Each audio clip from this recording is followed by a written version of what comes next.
안녕하세요. 직장인 재테크의 모든 것, 김미카의 직장인 재테크 채널입니다.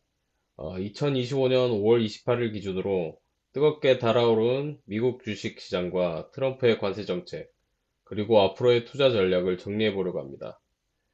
먼저, 리스크 요인에는 어떤 것들이 있는지 정리해 보겠습니다. 첫 번째는 관세 위협입니다. 트럼프는 최근 이후에 50% 관세를 부과하겠다고 협박했지만 재무장관 스콧 벤센트가 나와서 유화적인 발언을 통해 시장을 진정시켰고 7월 9일까지 협상을 유예했습니다. 덕분에 시장은 단기적 불안감 해소와 협상 기대감을 안고 떡상을 했습니다. 트럼프는 빨리 협상에 임하는 나라에게 마치 어드밴테이지를 더 줄 것처럼 이야기했지만 관세 협상이 완료된 유일한 나라 영국은 대미 적자국으로 미국에게는 가장 쉬운 협상 상대 중 하나였기 때문에 빠른 협상이 가능했다고 생각됩니다. 그러나 누가 먼저 나서서 협상 테이블에서 뺏기느냐 마느냐 기준점이 되기 싫을 것이기 때문에 앞으로의 협상도 지지부진할 것으로 예상이 됩니다. 다음은 지정학적 리스크입니다. 트럼프는 본인이 당선이 되면 당장이라도 러우 28 전쟁 문제를 해결하겠다고 호언장담했었지만 아직까지 성과는 제로에 가깝습니다. 우크라이나는 세계에 밀, 옥수수, 해바라기 씨앗 같은 제품 등을 수출하는 가장 큰 곡창지대 중 하나였는데 전쟁으로 공급이 매우 불안정해졌습니다. 러시아의 석유 제재 해제로 유가가 안정될 가능성은 있지만 이스라엘, 팔레스타인 전쟁 또한 여전히 지속 중이므로 그에 대한 변동성 또한 계속 존재하고 있습니다. 종전이 왜 중요할까요? 이런 리스크가 줄어야 인플레이션이 완화가 되고 연준에게 금리 인하를 할 수 있는 명분을 줄 수 있기 때문입니다. 최근 트럼프의 관세와 감세 정책이 인플레이션을 부추기고 재정 여력은 부족함에도 재정 지출 계획은 줄어들지 않고 있어서 재무부의 국채 발행이 더 늘어날 것이란 전망에 장기채 금리도 10년물은 4.5%, 30년물은 5%를 아슬아슬하게 왔다리 갔다리 하고 있습니다. 높은 장기채 금리에도 트럼프는 본인의 아젠다를 강력하게 밀어붙이고 있어서 연준의 금리 인하를 망설이게 하고 있고, 이건 소비심리 위축과 기업 대출 부담으로 이어집니다. 실제로 2025년 1분기 S&P 500 기업들 중에 약 15%에서 20% 정도는 관세 불확실성과 트럼프의 급진적인 약가 인하 정책 같은 뜬금포 리스크 때문에 하반기 전망을 매우 어둡게 내놨습니다. 또한 6월부터는 관세 영향이 각종 물가지표에 반영될 가능성이 높아서 그에 따른 시장 변동성이 커질 수도 있습니다. 그리고 관세 유예 기간 만료 전에 기업들의 선제적인 주문, 그리고 사재기 심리로 인해서 물류비도 급등하고 있는 상황입니다. 또 다른 리스크로는 TGA 잔고의 변화를 예상할 수 있습니다. TGA 잔고는 미국 재무부의 잔고인데요. 6월 말 TGA 잔고는 약 8,500억 달러로 예상이 되며 이는 3월 말 4,040억 달러에서 약 4,460억 달러나 증가한 수치입니다. 이 TGA 잔고가 증가를 하게 되면 재무부가 연방준비제도에 보유하는 현금이 늘어나서 상업은행 시스템에서 자금이 흡수됩니다. 이는 시장 유동성은 줄게 되고 단기 금리 상승이나 대출 조건의 악화로 이어질 가능성이 있습니다. 이로 인한 변동성 또한 무시할 수 없을 것 같습니다. 이처럼 메인 스트리트에서는 여러 불확실성들이 여전히 기업들의 영익 활동에 지장을 주고 있는 모습이지만 금융시장만큼은 벌써 정고점을 거의 도달해 있는 모습입니다. 그럼 반면에 시장에 계속 상승 동력을 줄 동인은 어떤 것들이 있을까요? 시장에서는 관세 유예를 통해 나라와 기업들에게 어느 정도 충분한 시간을 벌어졌으므로 관세 협상이 순조로울 것이라고 본다는 점입니다. 그리고 둘째, 월가 기관들이 아직 포지션을 다 채우지 못해 약세장이 발현이 되면 매수세가 들어올 가능성을 생각하고 있습니다. 실제로 기관 투자자들의 종합 포지션을 보여주는 표입니다.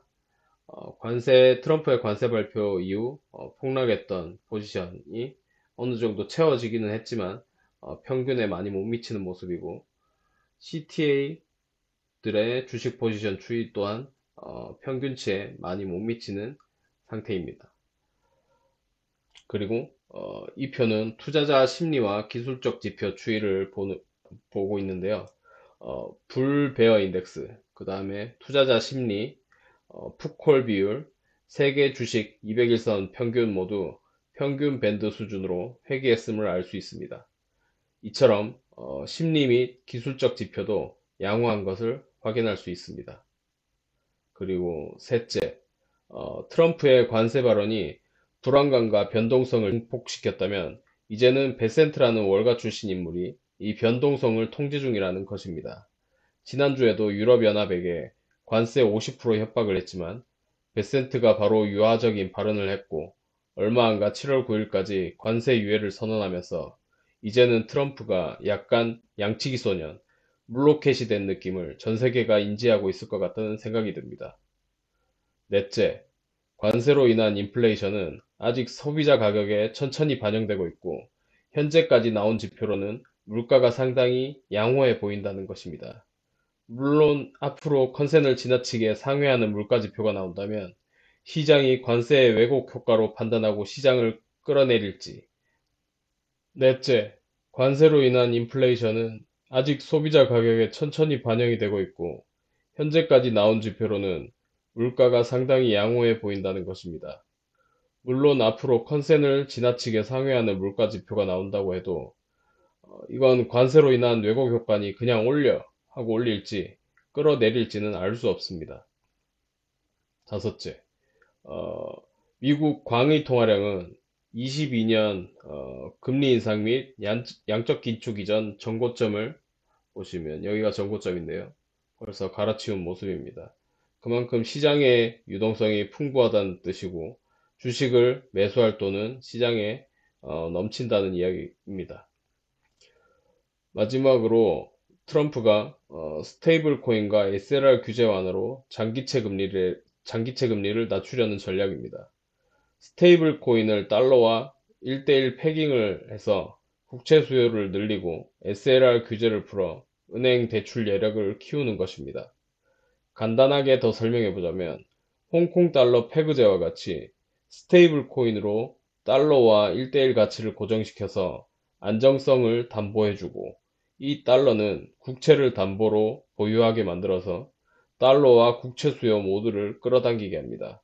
그래서 트럼프가 계속 코인을 띄우려고 규제도 풀고 금융권의 ETF 같은 것도 계속 만들게 하고 상품화도 하면서 열심히 마케팅하는 겁니다.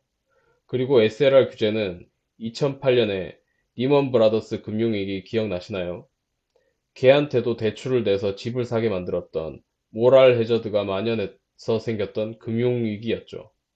이때 생긴 게 바젤3 규제라고 담보 비율을 빡빡하게 만들고 각종 금융 규제를 세밀하게 조정해서 같은 문제가 반복되지 않도록 만들었었는데, 이 SLR 규제도 이의 일환이었습니다. 근데 이 SLR 규제 완화는 은행권의 지급준비금 성격으로 국채를 보유하면 시장에 더 많은 대출을 할 수 있도록 규제를 완화해 주는 겁니다. 시장의 유동성이 증가하므로 기업과 소비활동에 긍정적 역할을 하고 국채 수요를 만드니까 장기채 금리도 떨어뜨리는 효과를 가져오는 겁니다. 대신 유동성이 증가하는 만큼 인플레이션 우려는 상존하게 됩니다. 이렇게 시장에 부정적으로 작용할 수 있는 이유와 긍정적으로 작용할 수 있는 이유를 정리해 보았는데요. 개인적으로는 시장이 과매수 구간에 있다고 판단이 들고, 특별하게 불확실성이 해결된 것이 없는 상태에서 밸류에이션만 관세 발표 이전으로 리와인딩 된 것 같다는 생각이라 미장과 국장 모두 70%의 포지션은 정리하고 상대적으로 관세에 덜 민감한 국장 조선 방산 섹터만 보유 중에 있습니다.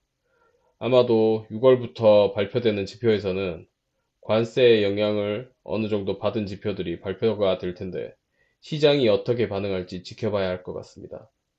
그리고 내일 새벽 발표될 엔비디아의 실적 발표가 단기적으로는 시장의 방향성을 한가름 지을 것 같습니다.